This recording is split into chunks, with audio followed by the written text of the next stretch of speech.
12th January 1957. Ed Sullivan Theatre, New York City. Backstage, 23 people stood in a green room that smelled like coffee and stage makeup. J.P. Murray, the Metropolitan Opera's most celebrated tenor, was explaining to anyone who would listen why Elvis Presley wasn't a real singer. He shouts, he moans, he gates, Murdy said, his Italian accent thick with contempt. But technique, control, actual vocal mastery, he has none of these things. Elvis, standing 10 feet away, adjusting his tie, heard every word. Everyone expected him to ignore it, to walk away like he'd done a dozen times before. But then Murd laughed a loud theatrical laugh and said something that crossed a line. What Elvis did next didn't just silence Murd, it made him apologize on his knees. The room went cold. Not literally, though. January in New York was bitter enough. Cold in the way rooms get when something uncomfortable has been said out loud. When everyone knows a line has been crossed, but nobody knows what happens next. Ray Block, Ed Sullivan's musical director, set down his clipboard. He'd been in show business for 30 years and could sense when a situation was about to explode. This was one of those moments. Ed Sullivan himself, usually unflappable, looked up from the script he'd been reviewing. His stage manager, a woman named Dorothy Carson, who would worked every major variety show in New York, took a step closer, not to intervene, not yet, but to be ready in case things got ugly. Because J.P. Murd had just made a critical mistake. He'd called Elvis' mother's singing caterwauling. Elvis' hands, which had been working on his tie, stopped moving. His jaw tightened. For 3 seconds, he stood completely still, and everyone who knew him recognized that stillness is dangerous. Not violent dangerous. Elvis didn't throw punches, but dangerous in the way that precedes someone doing something they can't take back. J.P. Murdy was 53 years old, at the peak of his career, and convinced of his own superiority. He'd sung at La Scala, at the Vienna State Opera, at every major opera house in Europe. He'd performed for kings and presidents. His technique was flawless, his voice powerful and controlled, his understanding of classical vocal pedagogy unmatched, and he was absolutely certain that rock and roll was garbage performed by talentless hacks. The meeting hadn't been planned, which made the confrontation more volatile. Marty was scheduled to appear on Ed Sullivan's show that night, performing an aria from Tosca, big cultural moment, bringing opera to the masses on Sunday night television. Ed Sullivan loved these moments, mixing high culture with popular entertainment, giving his audience variety. Elvis was also performing that night, third appearance on the show, and by now he was the biggest phenomenon in American music. His first 2 Sullivan appearances had drawn record ratings and Ed wanted him back. The problem was scheduling. They were both using the same backstage area for different reasons at the same time. Murd had arrived early to warm up his voice. Elvis came in to go over technical details with the crew. And Moretti, who would been drinking espresso and holding court with some of the classical musicians in the orchestra, had started pontificating about the decline of musical standards in America. Look at what passes for singing now, he'd said, gesturing broadly. These rock and roll boys, they can't read music. They don't understand breath support. They wouldn't last 30 seconds in a real vocal performance. They're popular. Yes, but popular is not the same as good. Someone had mentioned Elvis specifically. Ah, yes, the Presley boy, Murdy had said, and his tone was dripping with condescension. Handsome, I'll give him that. The girls screamed for him. But can he sing? Really sing with proper technique, proper control, proper understanding of what the voice can actually do? Ray Bloch had tried to redirect the conversation. Elvis has a very interesting voice, he'd said diplomatically. Unique range, good instincts. Instincts, Murd had laughed. Instincts are what animals have. Singers have training. They have discipline. They study for years to understand their instrument. He paused, then added, my teacher in Milan used to say that American popular singers sound like they learned to sing from their mothers in the kitchen. And I think he was right. Kitchen singing, caterwauling while washing dishes.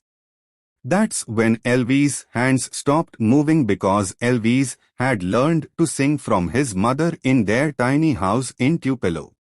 Then in Memphis, Elvis Presley had sung to him constantly. Gospel songs, old ballads, hymns from church. She had a beautiful voice, untrained but pure. And everything Elvis knew about making music mean something came from listening to her. Calling her voice caterwauling wasn't just insulting Elvis' technique. It was insulting his mother, his childhood, the source of everything that mattered to him about music. The room recognized the shift in Elvis' energy immediately. His bass player, Bill Black, who would been sitting on an equipment case, stood up, not aggressive, just alert, ready to back Elvis up if needed. Scotty Moore, guitar player, moved slightly closer. Even the stage crew, union guys who would seen every kind of backstage drama, paid attention. Something was about to happen. Elvis turned slowly to face Murd. His expression was calm, controlled, but his eyes had gone cold. Say that again, he said quietly. Murdy, oblivious to the danger, smiled. I said that American popular singers learned from their mother's kitchen singing. It's not an insult, it's an observation. You sing from instinct, not training.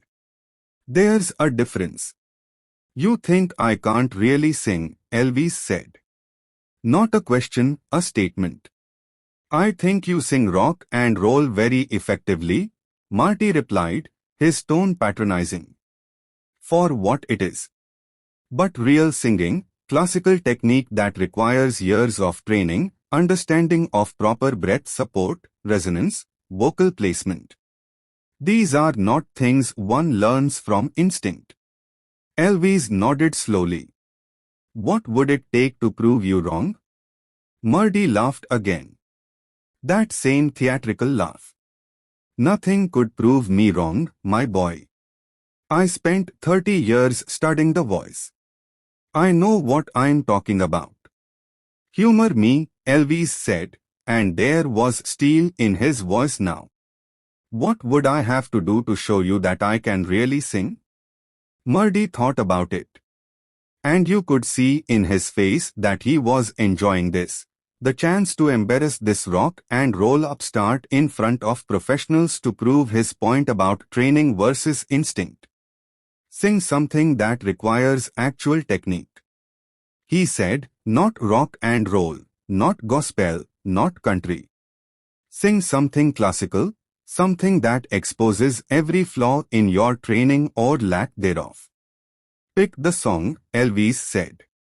The room went silent as Sullivan stepped forward. Elvis, you don't have to pick the song, Elvis repeated, looking directly at Murd. Murd's smile grew wider. This was exactly what he wanted. All right, he said. He walked to the piano where Ray Bloch had been working and rifled through some sheet music until he found what he was looking for. Oh, Sol mio, he said, holding up the music. Neapolitan Song, 1898. It's been performed by every great tenor for half a century. It requires perfect breath control, clean vowel formation, the ability to sustain high notes with power and beauty. It's not, he paused for effect, something one learns in a kitchen. The insult was deliberate and everyone caught it. Elvis walked over and took the sheet music. He looked at it for a moment and Ray Block, standing close enough to see his face, later said that Elvis' expression never changed. No fear, no doubt, just focus. You know this song? Murdy asked, and his tone suggested he knew the answer would be no. I know it, Elvis said quietly. He did know it. Not from formal training, but from listening. From hours spent in Memphis record stores listening to old 78s, from late nights with the radio picking up stations that played music from all over the world. Elvis was a student of music in a way that didn't involve classrooms, a way that Murd couldn't understand or respect. Then sing it, Murd said. Show us your technique. Elvis looked around the room at the crew members who would stop working to watch. At his band members who knew what he could do but had never seen him attempt something like this. At Ed Sullivan, who looked worried, at Ray Block, who looked curious. Then he looked back at Moretti. I'll need the piano, he said. Ray Block moved to the piano immediately. What key? He asked. Original, Elvis said. That got Murd's attention. The original key was high, challenging even for trained tenors. You're sure? He asked, and there was a flicker of doubt in his voice. Now you're, Elvis said. He handed the sheet music back to Murdy. I don't need it, he said. I know the words. The room held its breath. Elvis walked to the center of the space, not near the piano, but out in the open where everyone could see him clearly. He closed his eyes for a moment, and when he opened them, something had changed. The rock and roll performer was gone. What stood there now was someone older, more serious, completely focused. Ray Block played the introduction. Classical piano, elegant and simple. The melody was beautiful, soaring, romantic, the kind of song that had made audiences weep for decades. Elvis took a breath. And when he opened his mouth to sing, the sound that came out stopped time. It wasn't his rock and roll voice. It wasn't the hip-hop performer that teenage girls screamed for. This was something else entirely.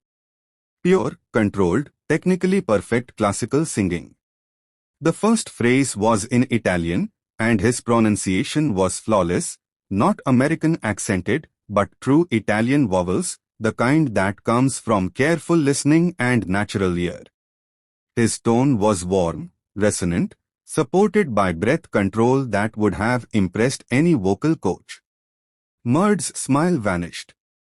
The second phrase built in intensity, and Elvis' voice opened up, revealing power that had been hidden under his rock and roll performances. He had a natural tenor voice, bright and clear, with a quality that cut through the air without seeming to push. His breath support was perfect. Each phrase was properly supported from the diaphragm. No strain in the throat, no tension in the jaw. These were technical details that only trained singers would notice. But everyone in that room could hear that something extraordinary was happening. The melody climbed higher and Elvis went with it effortlessly. No strain, no reaching, just pure vocal production. He hit a high A that rang out like a bell, sustained it for 4 seconds with perfect control, then brought it back down through a descending passage that showed his range and agility. Dorothy Carson, the stage manager, had tears running down her face. Ed Sullivan stood frozen, his mouth slightly open. Bill Black looked at Scotty Moore and mouthed, "Holy shit." But the most dramatic reaction was Giuseppe Murd's. His face had gone pale. He'd moved closer without seeming to realize it, drawn by what he was hearing.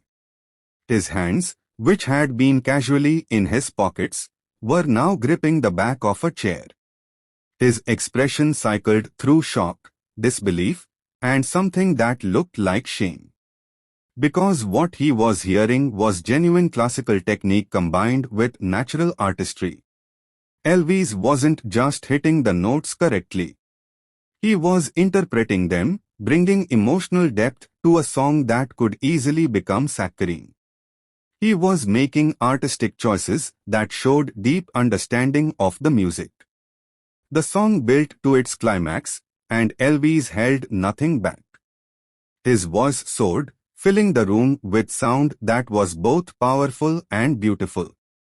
The high notes that Murd had expected him to fail on, Elvis nailed with a purity that made them seem easy. The final phrase came and Elvis brought the song home with a softness that was somehow more impressive than the power. He diminished the volume without losing intensity, showing dynamic control that takes years to master. The last word faded into silence, and he held the final note with a vibrato that was subtle, natural, perfectly controlled. Then silence, complete, absolute silence that lasted 5 full seconds. Elvis opened his eyes and looked at Moridi. Murd was staring at him with an expression that was difficult to read. Shock certainly, but also something else. Recognition. The look one master gives another when they realize they've been wrong. At Sullivan started clapping, breaking the spell. The rest of the room joined in immediately. Applause that was genuine and enthusiastic. The kind that happens when people witness something unexpected and extraordinary. But Elvis wasn't looking at them. He was looking at Murdy, waiting. Murdy walked forward slowly. He stopped directly in front of Elvis. And for a moment, nobody knew what he would say or do. Then he did something that shocked everyone more than Elvis' performance had. He dropped to one knee. It was a gesture from opera, from old European tradition, the acknowledgement of a master by a student or of one artist by another. He took Elvis' hand and pressed it to his forehead. "Forgive me," he said, and his voice was thick with emotion. "I was wrong, completely, utterly wrong." Elvis looked down at him, and the anger that had been in his eyes earlier was gone. "Get up," he said quietly. "Please." Marty stood, but he didn't let go of Elvis' hand. "Where did you learn to sing like that?" he asked. "My mother," Elvis said simply, "and church, and listening and caring about the music more than showing off." That last phrase hit Murd like a punch. He nodded slowly. "Yes," he said. "I can hear that. I can hear all of that." He paused, collecting himself. "I have spent 30 years studying technique," he said. "And I forgot that technique without soul is just exercise. You have both technique that I didn't expect and soul that I could never teach." The room was still silent. Everyone watching this moment of transformation. "I insulted your mother," Mady continued. "I insulted your art. I insulted you. I did this because I am old and arrogant and afraid." "Afraid of what?" Elvis asked. "Afraid that music is changing," Murdy said. "Afraid that what I spent my life mastering doesn't matter anymore. Afraid that young people like you will make everything I know irrelevant." He smiled sadly. "But fear is no excuse for cruelty." "I am sorry." Elvis shook his head. You're not irrelevant. He said, what you do, it's important. It's beautiful. It's just different from what I do. Music is big enough for both of us. Murdy looked at him for a long moment, then pulled him into a hug. It was awkward. This formal European opera singer embracing a young rock and roll star, but it was genuine. When they separated, Murdy wiped his eyes. You have a gift, he said. A real gift. Promise me you won't waste it. I'll try not to, Elvis said. Ray Block, who would been sitting quietly at the piano, spoke up. For the record, he said. That was one of the most beautiful performances of that song I've ever heard, and I've heard it performed by some of the greatest tenors in the world. It's saliva note. We need to get that on the show. He said, Elvis, would you consider performing that tonight instead of or in addition to your rock and roll numbers? Elvis shook his head. That's not what your audience wants from me, he said. They want to see me sing rock and roll and move around. That's fine. That's what I should give them. But you can do both, Ed insisted. I can, Elvis agreed. But I don't need to prove it to anyone anymore. He looked at Mari except maybe to one person, and I already did that. The show that night went as planned. Murd performed his aria from Tosca, and it was magnificent. Elvis performed his rock and roll numbers, and the audience went wild. Two completely different types of performance, both excellent in their own way. But backstage, something had changed. After the show, Murdy found Elvis in his dressing room. He had a piece of paper in his hand, folded carefully. I wrote something for you, he said. About technique, about what I heard today, about what makes a voice truly great. Elvis took the paper. It was covered in Italian script, musical notation, notes about breath support and vowel formation and resonance. Technical details that Murd had spent a lifetime learning. This is generous, Elvis said. It's selfish, Murd corrected. I want your voice to last. I want you to sing for many years. These notes, they will help you protect your instrument. Elvis looked at the paper, then at Mari. Thank you, he said.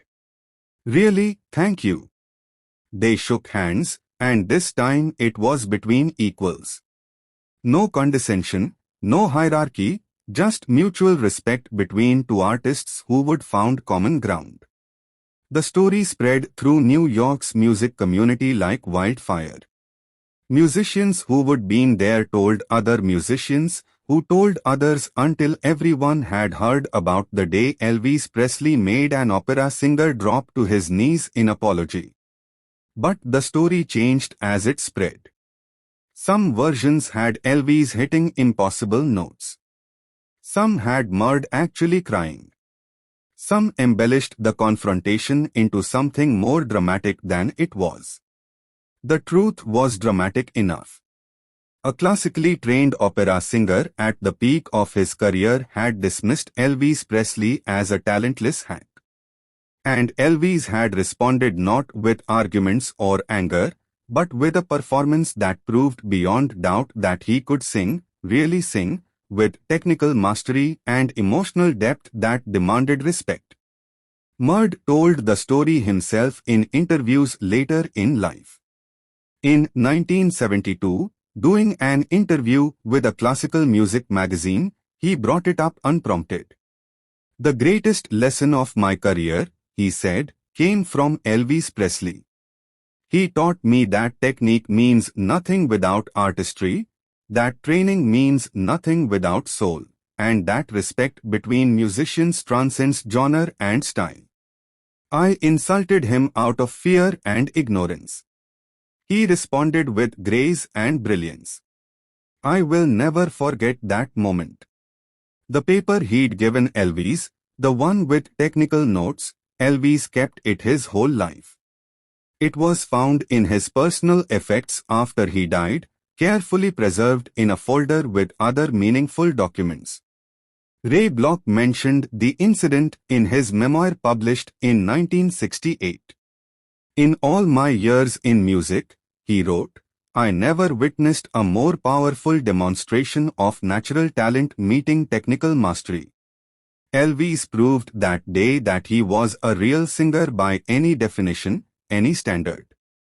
The fact that he chose to use his voice for rock and roll instead of opera was a choice, not a limitation. The incident changed how some in the classical music world viewed Elvis, not all of them, certainly. Many continued to dismiss rock and roll as beneath serious consideration. But those who would heard the story, especially from Murdy himself, understood that Elvis was more than his image suggested. It also changed Elvis' own understanding of his abilities. He'd always known he could sing, but having that validated by someone from the classical world gave him a different kind of confidence. He still chose to focus on rock and roll, still gave audiences the performances they wanted, but he knew in a deeper way that his choices were artistic decisions, not limitations. In 1977, months before Elvis died, Murray did an interview with an Italian newspaper. The reporter asked about regrets in his long career. Only one, Murray said, that I judged a young artist before I truly heard him. I let prejudice and fear guide me instead of openness and curiosity. I could have learned from Elvis Presley much earlier if I'd been willing to listen. That's my great regret, that I wasted time on superiority when I could have spent it on understanding. The lesson extends beyond music, beyond that moment in a New York green room. It's about the danger of judging people based on genre, on style, on surface appearances, about assuming that because something is popular, it must be shallow. About letting fear of change make us cruel to things we don't understand. Murd was afraid that rock and roll would make opera irrelevant. That fear made him mean, made him dismissive, made him insult something he hadn't taken time to truly hear. Elvis could have responded with anger, with his own dismissiveness by writing off classical music as pretentious and stuffy. But he didn't. He accepted the challenge and proved his point through excellence, not argument. And then, having proved his point, he didn't gloat. He didn't humiliate Murray further. He accepted the apology with grace and even defended the value of what Moretti did. That's what separated Elvis from just another talented singer. That grace, that understanding that there was room in the world for many kinds of music, that respect didn't diminish him. Have you ever been dismissed by someone who thought they knew what you were capable of without really knowing you? Someone who judged you based on stereotypes or assumptions or fear? How did you respond? With anger or with the kind of grace Elvis showed? It's harder to respond with grace, isn't it? When someone insults something you love, something tied to your identity, every instinct says to fight back, to make them hurt the way they hurt you. But what Elvis showed that day is that there's more power in proving them wrong through excellence than through anger. More dignity in letting your work speak than in defending yourself with words. If the story moved you, share it with someone who needs to hear it. Someone who's been dismissed or underestimated. Someone who needs to be reminded that the best response to judgment is undeniable quality. Drop a comment about a time when you proved someone wrong, not through argument, but through showing them what you could do. Tell me about the moment when your work spoke louder than their assumptions. And if you want more stories about the moments when artists transcended boundaries and proved that excellence recognizes excellence regardless of genre, subscribe and turn on notifications. These stories matter because they remind us that respect, real respect, comes from openness and humility, not from defending our little corners of the world. Because somewhere right now, someone is being judged unfairly. Someone is being dismissed based on style rather than substance. Someone is facing their own JP Mari and they need to know what Elvis knew. That the best response to mockery is mastery. That grace under fire is more powerful than anger. That proving your worth through undeniable excellence changes minds in ways argument never.